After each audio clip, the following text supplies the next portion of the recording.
আসসালামু আলাইকুম। চলে আসলাম ফ্রেঞ্চ ফ্রাই নিয়ে। বাসায় কিভাবে আপনারা রেস্টুরেন্ট স্টাইলে ফ্রেঞ্চ ফ্রাই তৈরি করবেন সেটা আজকে আপনাদের সঙ্গে শেয়ার করব। তো আমি এখানে আলুগুলো ভালো করে কেটে ধুয়ে পরিষ্কার করে বয়েল করে নিয়েছি। এবার একটা সস তৈরি করব। 2টো টমেটো, শুকনো মরিচ, কয়েকটা রসুন ভালো করে আমি বয়েল করে এগুলো ব্লেন্ড করে নিব। তো এদিকে আলুগুলো আমি ভালো করে একটা সুতি কাপড়ে মুছে নেব যেন এর মধ্যে পানি না থাকে। এরপর একটু লবণ, কিছুটা অরিগানো দিয়ে ভালো করে মেখে নেব। আপনারা অরিগানোটা স্কিপ করতে পারেন। এবার চুলোয় কড়াই বসিয়ে দিলাম। এরপর দিয়ে দিব পরিমাণ মতো তেল।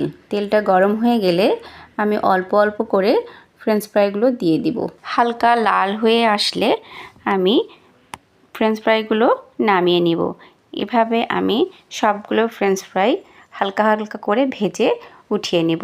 তারপর আলুগুলো যখন ঠান্ডা হবে আমি দ্বিতীয়বার আবারও সেগুলো ফ্রাই করে নিব। তো এদিকে আমি সস তৈরি করে নিব। একটা ফ্রাই প্যানে কিছুটা তেল দিয়ে দিয়েছি।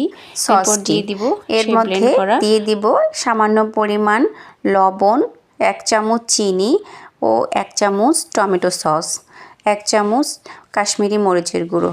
এগুলো ভালো করে দিয়ে আমি নেড়ে চেড়ে নামিয়ে নেব। তারপর আবারও আলুগুলো আমার ঠান্ডা হয়ে গিয়েছে। আবারও আমি আলুগুলো ফ্রাই করে নিব দ্বিতীয়বারের মতো। চুলার আঁচটা হাই থাকবে। আলু আমি ভেজে নিব। যদি আপনাদের এটা ভালো লেগে থাকে অবশ্যই বাসায় ট্রাই করবেন আর আমার চ্যানেলটাকে সাবস্ক্রাইব করবেন, লাইক করবেন। আসসালামু আলাইকুম।